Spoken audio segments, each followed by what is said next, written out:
Well, hi there, everybody, and welcome back to another exciting episode of my Pokemon Platinum Let's Play.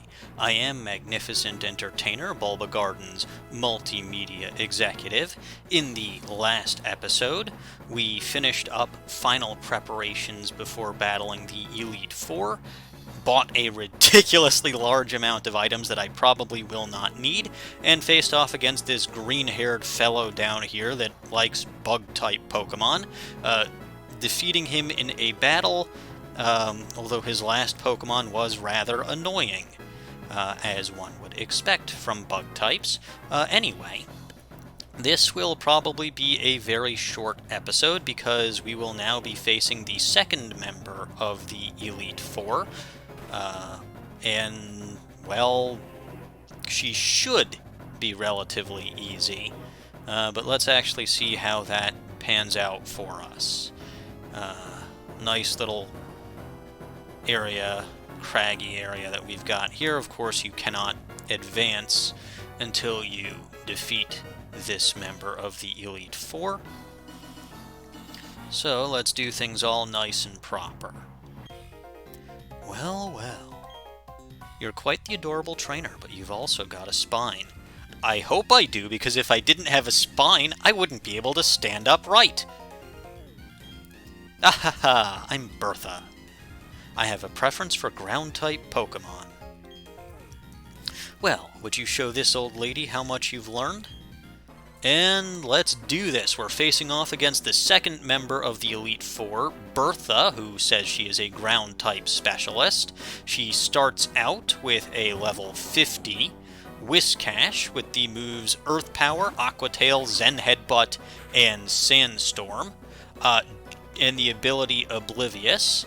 Do not let this thing get up a Sandstorm. Preferably, if you have one, put your Grass type in the front and just get rid of this thing as quickly as you possibly can.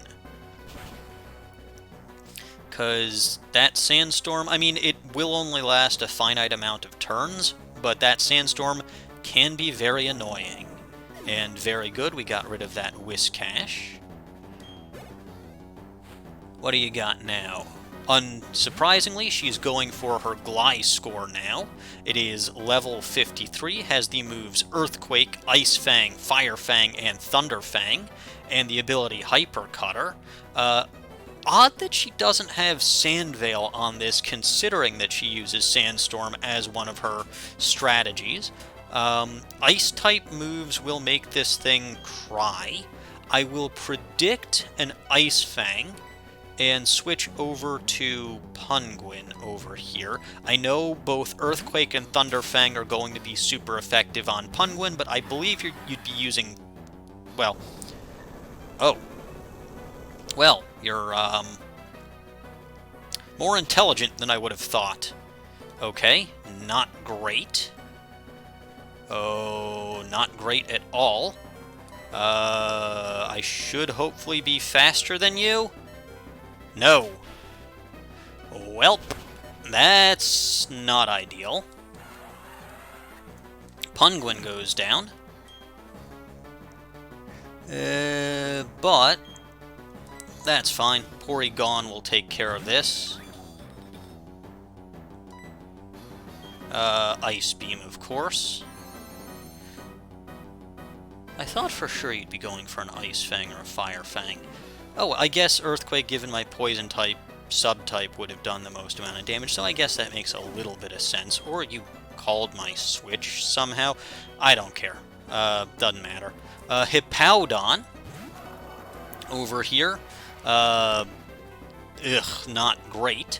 Level 52 with the moves Earthquake, Stone Edge, Crunch, and Yawn, and you saw that Sandstream ability. That Sandstorm will last for the rest of the battle, because this is prior to, I believe it's Gen 6, when Weather abilities got nerfed. That Sandstream makes it so that her Rock-type Pokemon, and yes, she does have Rock-type Pokemon, her Rock-type Pokemon get, I believe it's a 50% or a 40% special defense buff. Oh well, let's just use an Ice Beam. that special defense buff doesn't work on Hippowdon. Hippowdon is more physically defensive. Almost, but not quite. Earthquake, that's lovely.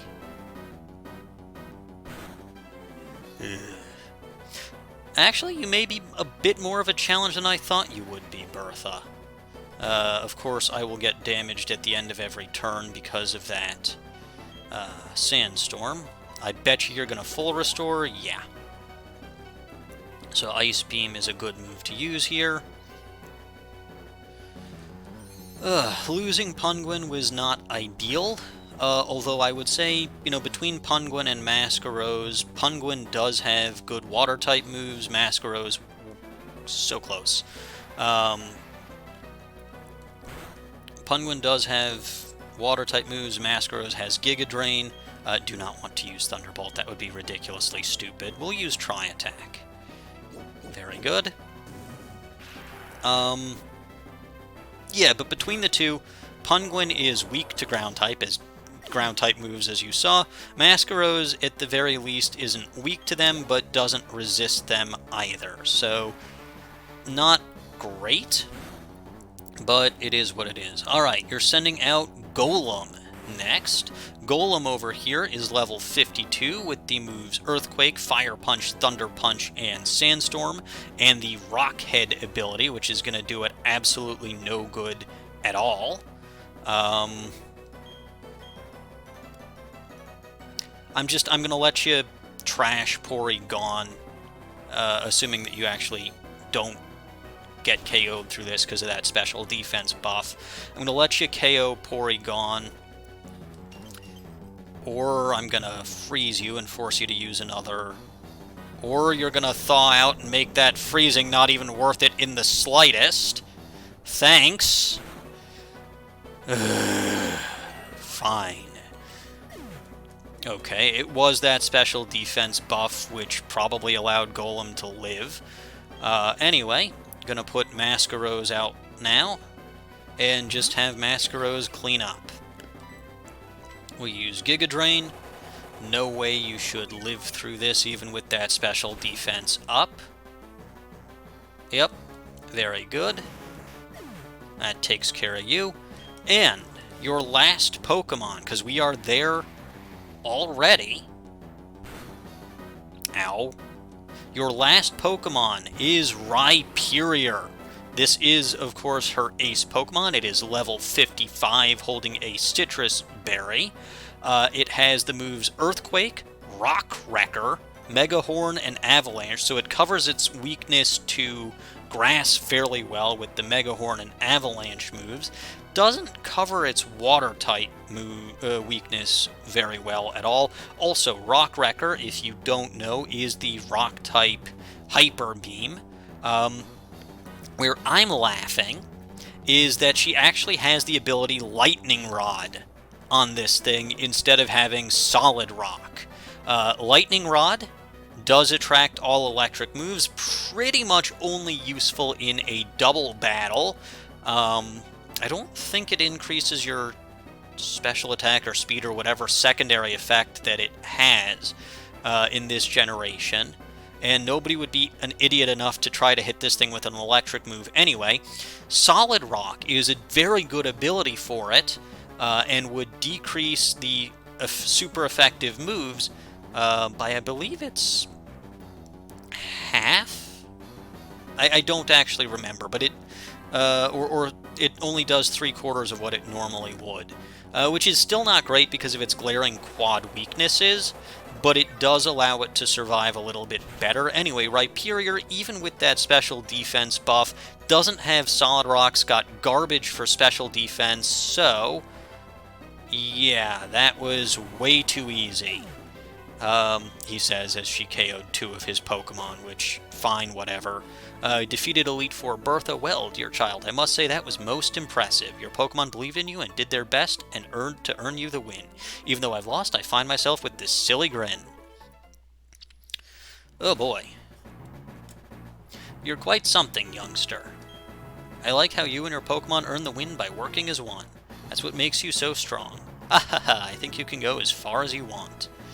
Well, I believe this is going to be as far as I go in this particular episode. I will heal up because I don't want to go into the next fight with two fainted Pokemon, one of whom has water-type moves, because those will probably come in handy for the next Elite Four member. Probably. A couple of Moo Milks, and that'll put these guys back to full health.